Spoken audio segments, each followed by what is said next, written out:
Continue. Donc, l'opposition à l'esprit, que ce soit l'esprit d'un certain ordre ou d'un autre, ou d'un plan ou d'un autre, c'est quelque chose c'est un phénomène qui s'actualise chez l'homme.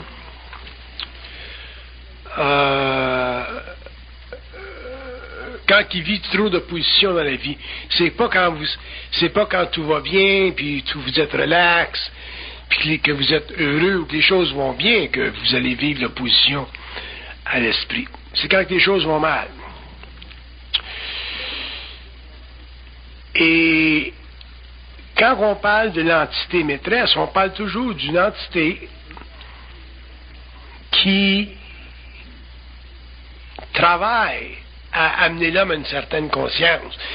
C'est évident que quand je parle des entités, moi j'ai toujours, probablement que je crée dans votre esprit une impression négative, dans le sens que peut-être que je vous laisse voir que les entités, à quelque niveau que ce soit, ce sont toujours des forces que l'homme doit redouter, dans un sens psychologique du terme. Mais dans le fond, ce sont des forces que l'homme doit redouter dans le sens spirituel du terme.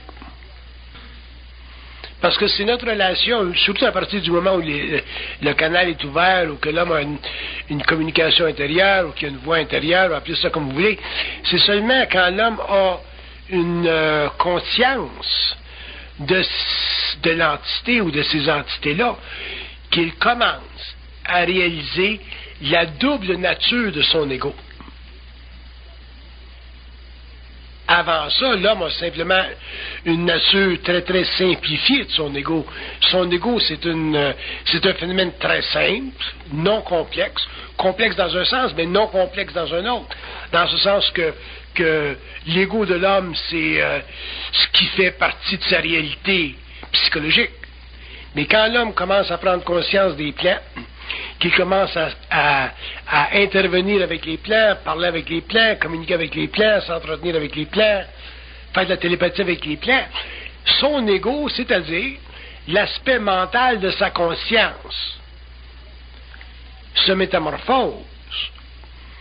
Et l'ego, au lieu d'être une simple manifestation psychologique d'un moi personnel, d'un moi planétaire, devient une manifestation plus complexe, plus subtile, plus doublée ou dédoublée d'une conscience qui, à la fois, existe sur un plan matériel et sur un plan autre que celui de la matière. Et c'est à partir du moment où l'homme prend conscience de cette doublure-là qu'il commence à s'inviter à réaliser la nature de l'opposition. Avant ça, l'homme n'a pas conscience de la nature de l'opposition.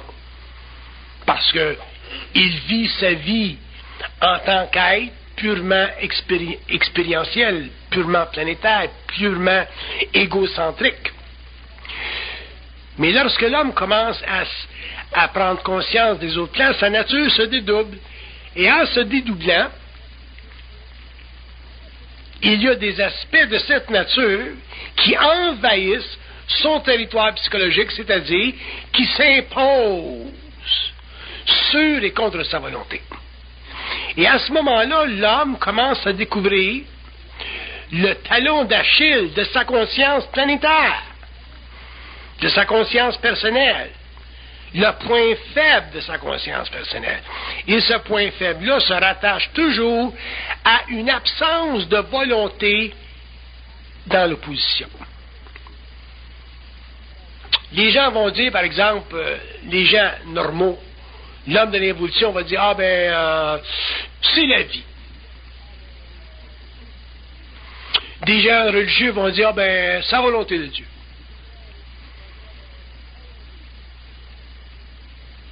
Mais l'homme conscient ne peut pas dire ça. L'homme conscient ne peut pas dire, c'est la vie. Parce qu'en disant c'est la vie, pour lui, ça équivaut à dire que la vie n'est pas bien intelligente. En disant, il ne peut pas dire non plus, c'est la volonté de Dieu, parce qu'à ce moment-là, pour lui, ça équivaut à être soumis à une autorité supérieure. Donc, prenant conscience de ces deux platitudes-là, il est obligé de réagir, c'est-à-dire d'ajuster sa volonté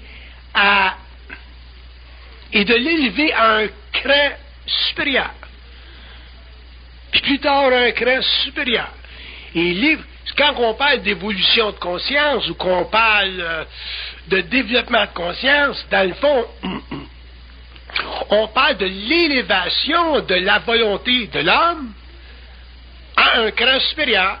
Mais ce cran supérieur-là, pour qu'il soit atteint, autrement dit, pour que la volonté de l'homme cesse d'être une volonté purement personnelle, culturelle, cultivée, planétaire, expérientielle, autrement dit, un collage de sa réalité véritable, faut qu'il prenne conscience des différents aspects de manipulation qui l'empêchent, lui, en tant qu'être, de devenir total, de devenir global, de devenir un être unifié, c'est-à-dire d'exercer sur le plan matériel ou sur un autre plan sa volonté.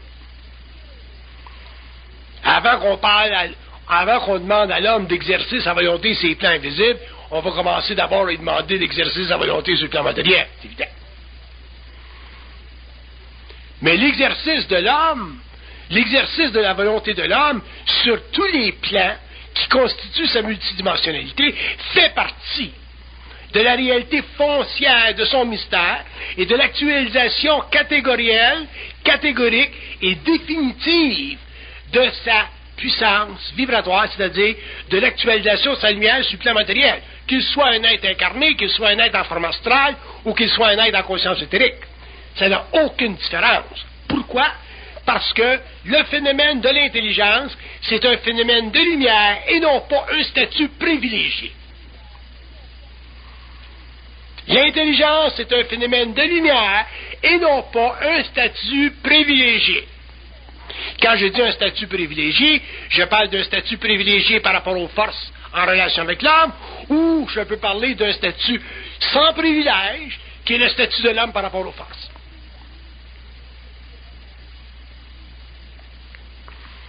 Donc, quand je dis que le phénomène de l'intelligence, et l'homme le comprendra, et c'est pour ça d'ailleurs que c'est très important pour l'homme, d'en arriver un jour à saisir. Parce qu'oubliez pas que de l'esprit c'est ineffable, de l'esprit c'est subtil, de l'esprit c'est nuancé, de l'esprit c'est lumière, de l'esprit c'est réellement très très très différent de ce qu'on appelle la forme qui le contient. L'esprit de l'esprit, c'est différent de la forme qui le contient. Donc, un homme qui est dans son esprit est très différent d'un homme qui est dans la forme qui le contient. Donc, un être en évolution de conscience, c'est un être qui est beaucoup plus en esprit que l'être de l'involution qui était dans la forme. C'est pour ça, d'ailleurs, que le comportement psychologique, psychique, individuel de l'homme conscient est de plus en plus différent de celui de l'homme de l'involution. C'est pour ça que dans un sens, comme on dit souvent dans les séminaires, l'homme conscient s'en va par là, alors que l'homme nouveau s'en va par là, ou l'homme conscient s'en va par là, alors que l'homme ancien s'en va par là. Et les directions sont totalement en opposition. Elles ne sont pas en opposition dans le sens qu'un rejette l'autre, mais dans le sens qu'un voit différemment de l'autre de façon intégrale. Et ça découle de quoi? Ça découle du fait que l'homme conscient, éventuellement, prend conscience de sa doublure en tant qu'être. Et qu'il réalise que la nature égoïque de son moi est balancée, contrebalancée sur un autre plan avec la nature égoïque, ou semble-t-il égoïque, d'un autre moi qu'on appelle l'entité. Mais évidemment, l'entité n'a pas de moi réflectif comme l'homme matériel a un moi réflectif. C'est la seule différence. Et c'est très important pour l'homme de réaliser que la nature de son moi planétaire, qui est une nature réfléchie, doit être parfaitement balancée avec la nature de son moi cosmique, qui n'est pas réfléchi, mais qui a tendance, de par les lois occultes de l'évolution, de dominer le moi planétaire, et c'est ce qui donne à l'homme la caractéristique fondamentale de sa conscience planétaire. Autrement, dans des conditions totalement opposées, l'homme serait intrinsèquement un être voyant, l'homme serait intrinsèquement un être de lumière dans un corps matériel, et l'homme serait capable, de par la nature de sa vibration, d'imposer sa volonté sur les plans, c'est-à-dire d'avoir un contrôle sur sa programmation. Sinon, l'homme vit une conscience planétaire, et l'homme n'est pas capable, pendant qu'il est dans un corps matériel, sur la Terre, d'instituer une relation avec les forces occultes dans la même mesure où les forces occultes l'ont fait avec lui pendant l'évolution. Ça fait partie du mystère de l'homme. Mais c'est évident que l'homme ne va pas découvrir son mystère par dictée. Et ce point-là, je veux que ce soit bien compris ou bien établi dans la mémoire de l'humanité, parce que l'homme doit en arriver éventuellement à s'établir dans sa conscience incarnée, comme étant un des maîtres du monde. L'homme doit éventuellement prendre conscience de s'établir comme un des maîtres du monde. Et quand je dis s'établir comme un des maîtres du monde, je veux dire établir, de par son autorité consciente, la relation ou la qualité de relation qu'il doit exercer avec des entités qui font partie des autres plans. Sinon, l'homme est un être assujetti et demeure un être sans volonté réelle, c'est-à-dire sans volonté créative, disposant simplement d'une volonté réfléchie qui est calquée ou qui est acculturée ou qui est une manifestation de son lien avec la mémoire de sa race. Et tant que l'homme de l'évolution, ou tant que l'homme aura un lien avec la mémoire de sa race, sa volonté fondamentale, sa volonté universelle sera d'autant plus colorée et diminuée parce que dans son lien avec les mémoires de la race, l'homme possède, vit, véhicule des émotions qui font partie de sa servitude. On reconnaît et on sait, on a observé, par exemple, sur le plan sociologique, qu'un être humain qui serait retiré complètement, un être humain normal, là, qui a participé à une conscience collective pendant des années, qui serait retiré complètement d'une société humaine, là, complètement, il n'en voit plus de personne, deviendrait fou.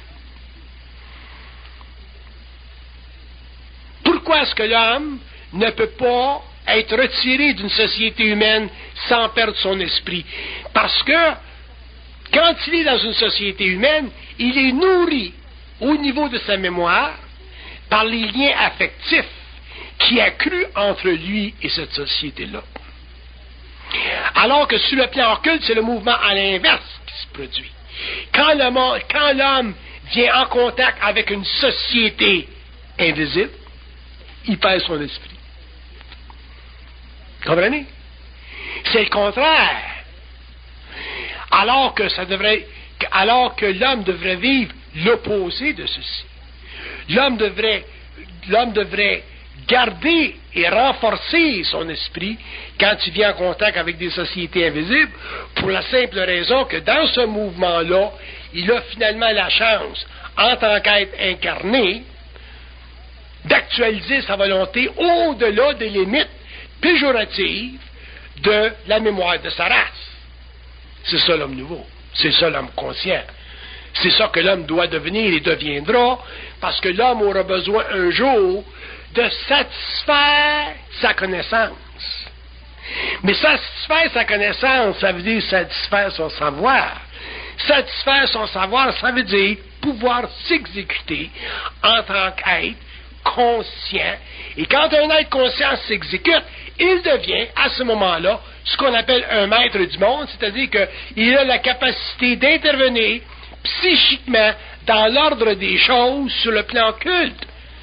Donc, s'il est dans une relation avec une entité maîtresse qui ne fait pas son affaire, il dispose de mécanismes mentaux, libres de l'émotion, libres des aspects spirituels, émotifs de sa race, qui lui permettent finalement d'entrer en vigueur, c'est-à-dire de s'exercer créativement dans une lutte contre une entité qui évolutivement a servi à son développement, mais qui au cours de l'évolution devient automatiquement une nuisance à sa liberté. Tu comprends-tu ce que je dis? Bon, je me parle de ça. Si vous allez simplement par vibration, c'est très simple. Si vous commencez à intellectualiser ça, c'est évident que vous allez avoir besoin d'un Coke puis d'un 7-Up. Mais si vous y allez par vibration, c'est très simple. Il y a des aspects ou des domaines de la conscience humaine qui doivent être mises à la disposition de l'homme. C'est-à-dire que l'homme doit aller chercher dans les coins très reculés de sa conscience les forces nécessaires pour lutter contre la domination. Sinon, l'homme devient ce qu'on a toujours su ou connu philosophiquement, c'est-à-dire une créature de. Alors que l'homme n'est pas une créature de, l'homme est une énergie complexe, composée à la fois d'esprit, d'âme et de matérialité, et ça constitue la totalité de son territoire. Son territoire n'est pas simplement sur le plan matériel, dans un corps matériel, son territoire est autant sur le plan astral que sur le plan mental.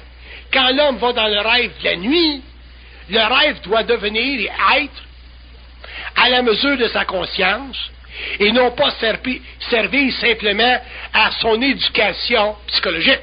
Le rêve doit devenir pour lui un siège de voyance, un plan d'étude, parce que son ego est en suspension.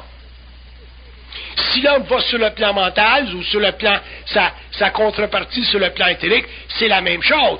L'homme ne doit jamais être assujetti à une forme ou autre de domination. Mais s'il ne peut pas, alors qu'il est dans la matière, interroger la source, parce qu'il est assujetti à elle pour des raisons spirituelles qui font partie du caractère de l'évolution de la nature humaine sur la Terre, à ce moment-là, il est forcément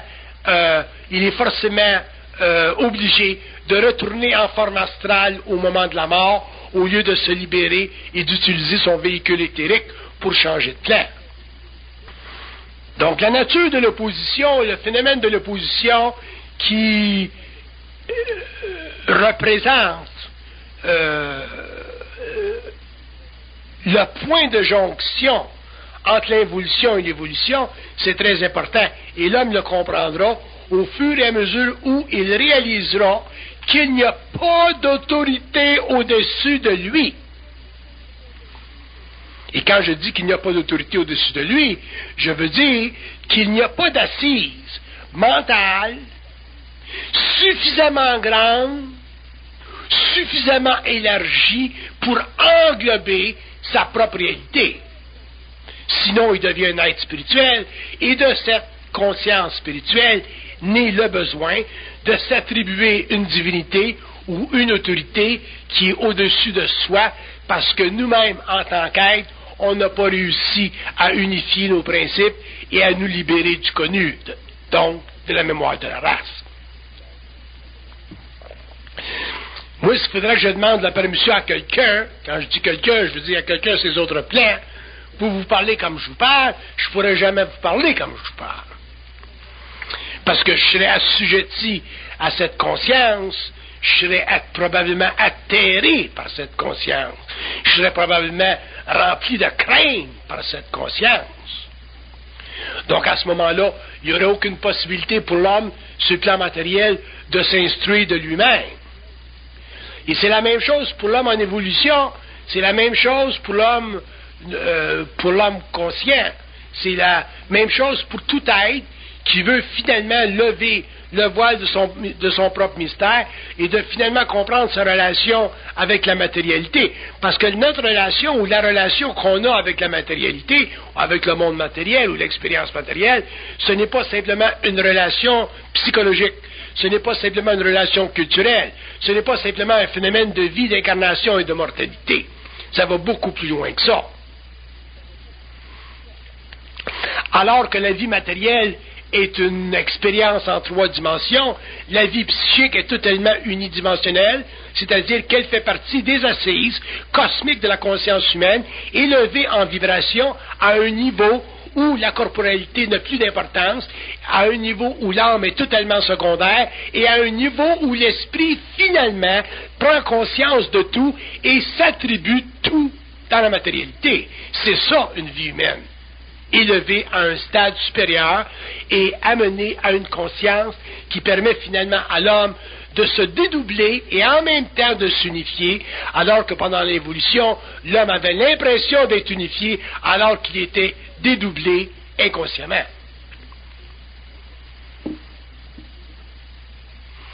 Alors, quand on dit que l'homme pense qu'il pense, ça fait partie de sa doublure ou de sa dédoublure inconsciente. Alors que l'homme nouveau commence à réaliser la nature du phénomène et finalement commence à pouvoir, avec le temps, refermer le canal qui a été ouvert pour la conscience de ces nouvelles assises. Ce que vous comprendrez au cours de l'évolution, c'est que pendant l'évolution, le canal de l'homme est fermé. Dans les périodes transitoires de l'évolution, le canal de l'homme s'ouvre. Dans la période où le canal de l'homme s'ouvre, la relation télépathique avec les plans s'établit. L'homme apprend ce qu'il a à apprendre, il comprend ce qu'il a à comprendre, et éventuellement, le canal se referme parce qu'un jour, l'homme découvre qu'il n'a plus besoin de l'entité maîtresse en tant que conductrice de ses affaires. L'homme n'a plus besoin de l'entité maîtresse en tant que conductrice de ses affaires. Mais pour que l'ego soit suffisamment en force et en puissance pour réaliser, même, je dirais, techniquement, pour rejeter le phénomène spirituel de la présence, il faut que l'homme ait des couilles d'acier ou des couilles, disons, de bronze. Autrement dit, des couilles de bronze, ça veut dire que l'homme n'ait plus de crainte spirituelle à aucun niveau. Donc, si on entretient des formes spirituelles, il y aura toujours en soi des craintes spirituelles. Parce qu'il y a une relation entre les formes spirituelles et les craintes spirituelles. Si l'homme élimine les formes spirituelles, forcément, il sera amené avec le temps à éliminer les craintes spirituelles.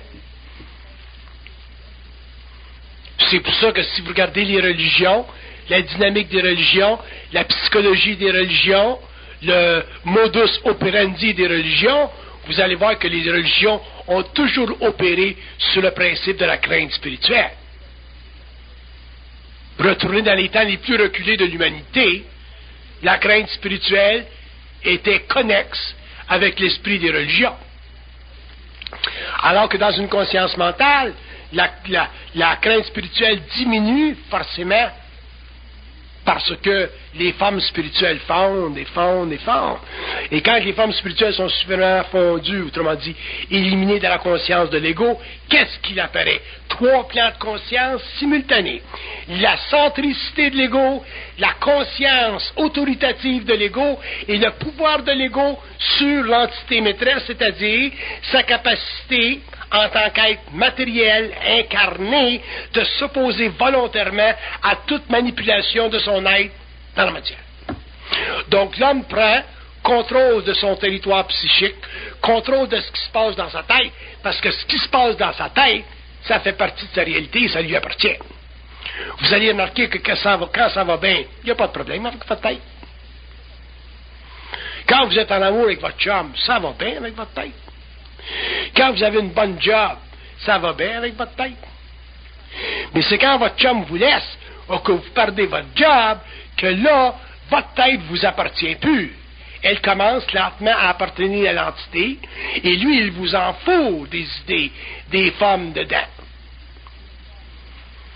La fille, elle pense qu'elle se trouvera plus jamais un chum de même. Puis le gars, il pense qu'il est fait, il ne pourra plus jamais se trouver un job pour payer son loyer. Puis c'est toute une illusion.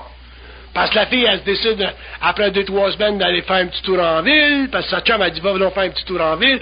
Tout d'un coup, elle se rencontre un autre bonhomme, qui a encore les cheveux un petit peu plus blonds, qui est encore un petit peu plus cute, qui est peut-être un petit peu plus sensible, puis elle est contente, puis elle s'aperçoit que c'est pas la fin des amours. La même chose que le gars se retrouve un autre job, avec un meilleur salaire, puis la vie continue. Fait que la vie, elle continue tout le temps après. Mais quand on a la tête pleine, puis on a la tête manipulée par l'entité maîtresse, on a l'impression que la vie arrête. Puis c'est pour ça d'ailleurs que beaucoup de gens, lorsqu'ils vivent des grandes pressions, se suicident. Moi, je pense à des gens comme Dalida qui s'est suicidé. Je pense à Dalida, là, parce que tout le monde la connaît. You're on top of the world. If you're on top of the world, you should own the bloody world. Tu sais? C'est beau, sont dans le monde, ils ont de l'argent, ils ont le pouvoir, ils ont tout. Mais ils n'ont pas assez d'identité.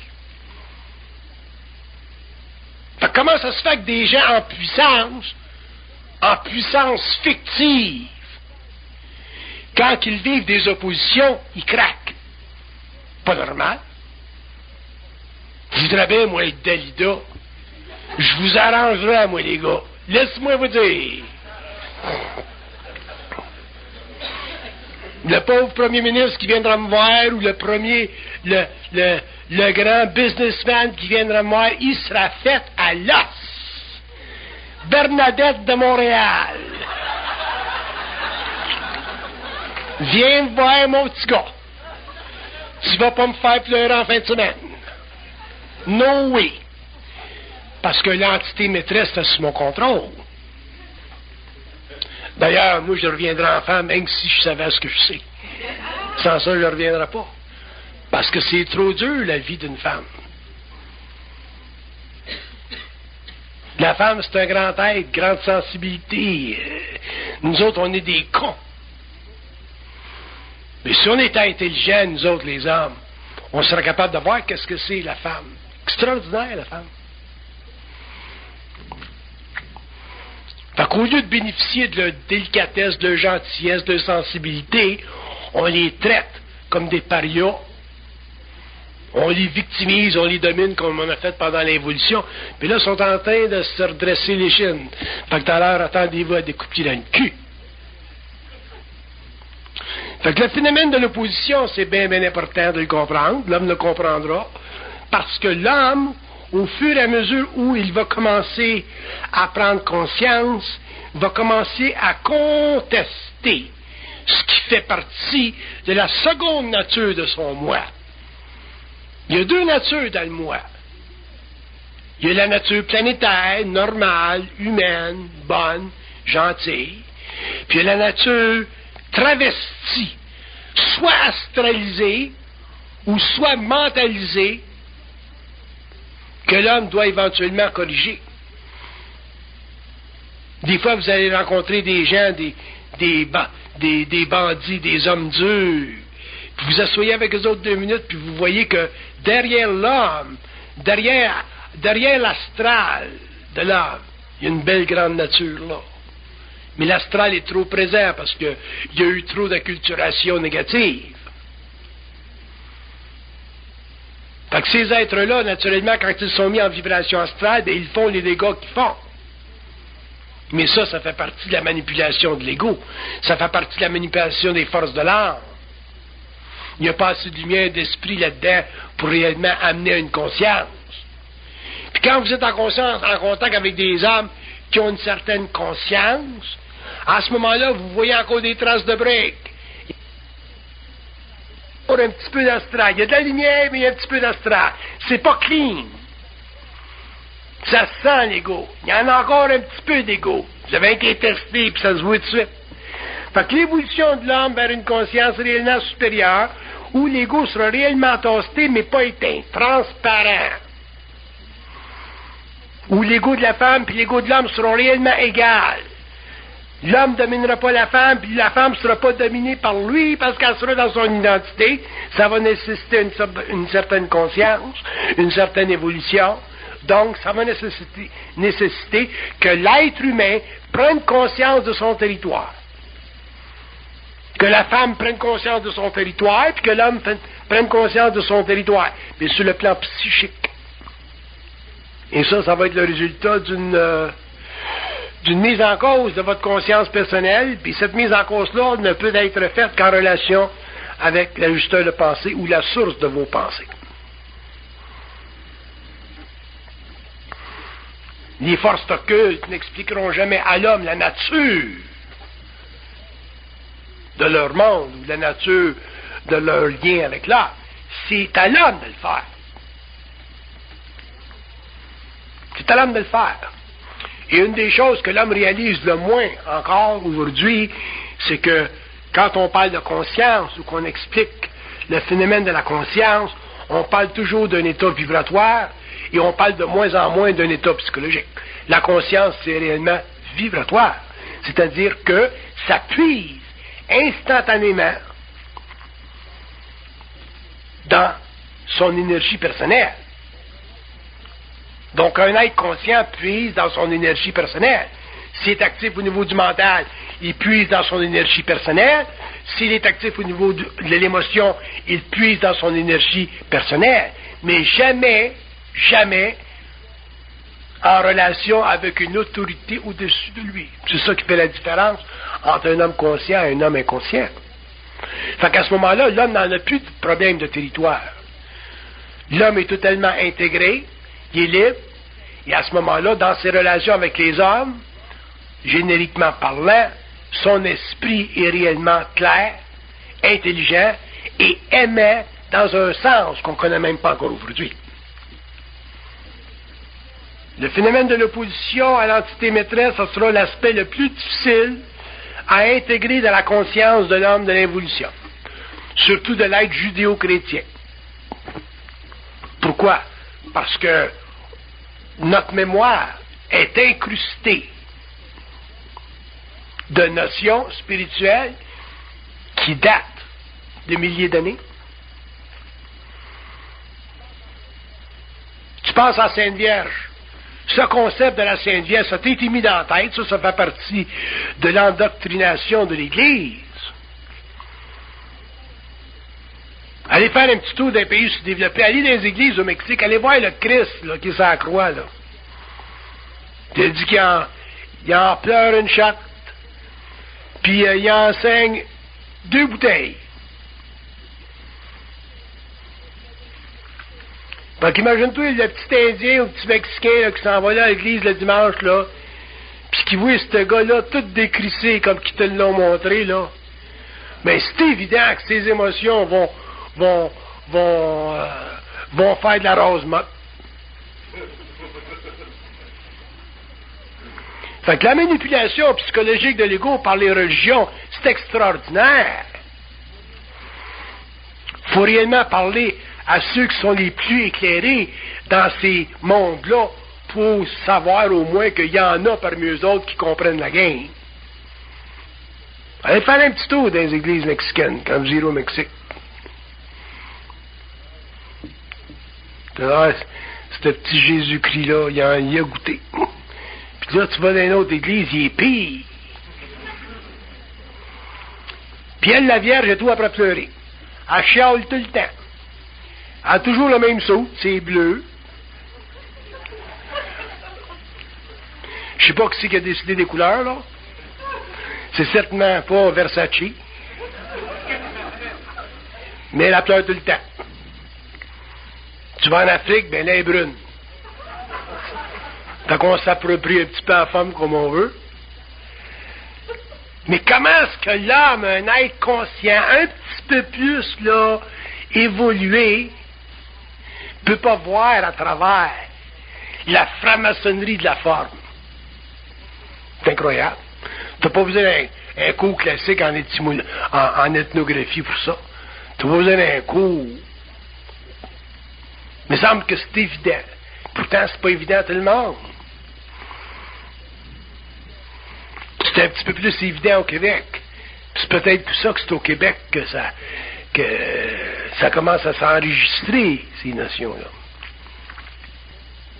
Puis, mettez-vous pas dans la tête, vous pensez pas que l'homme aujourd'hui, le public en général aujourd'hui, devrait être mis au courant, ou au parfum, comme les Français disent,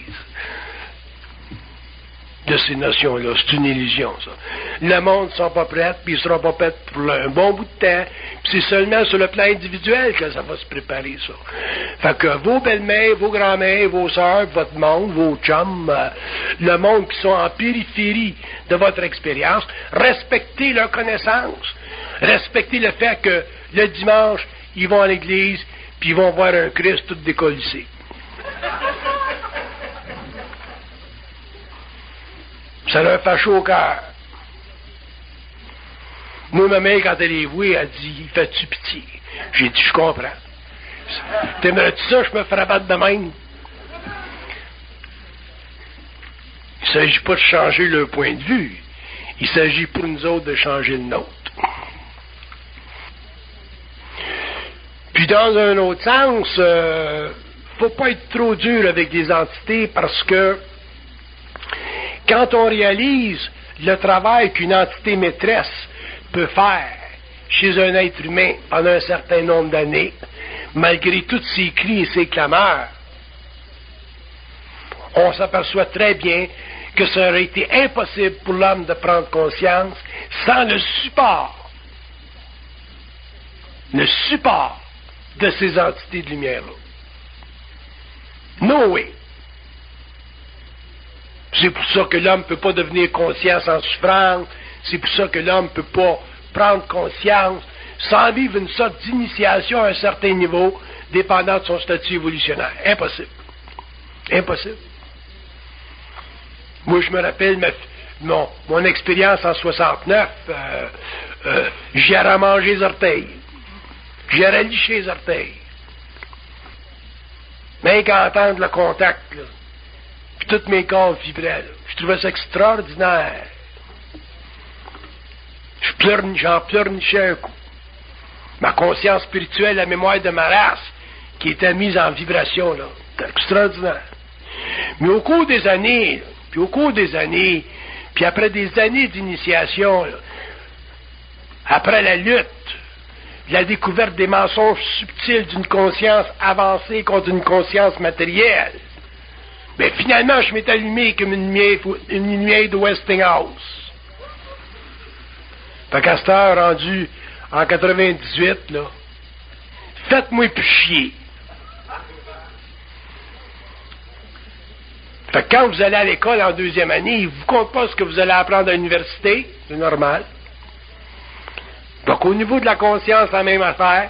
Imaginez-vous pas qu'ils vont vous compter au début du contact ce que vous allez apprendre après, avec la fin de votre transformation.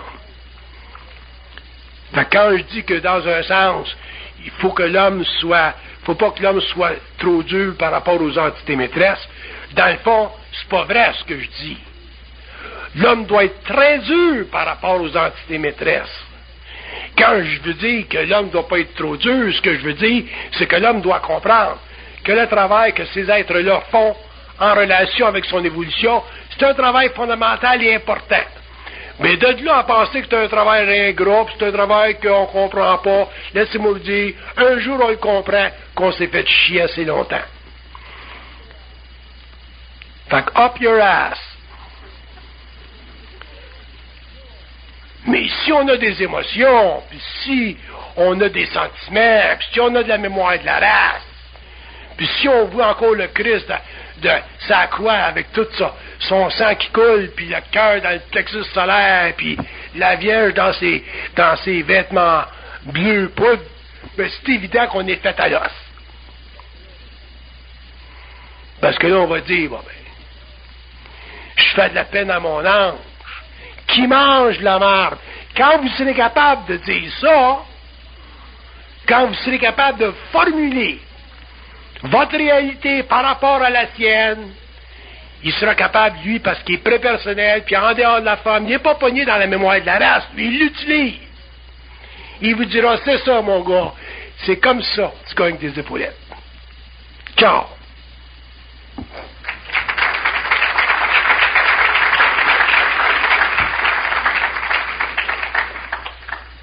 Vous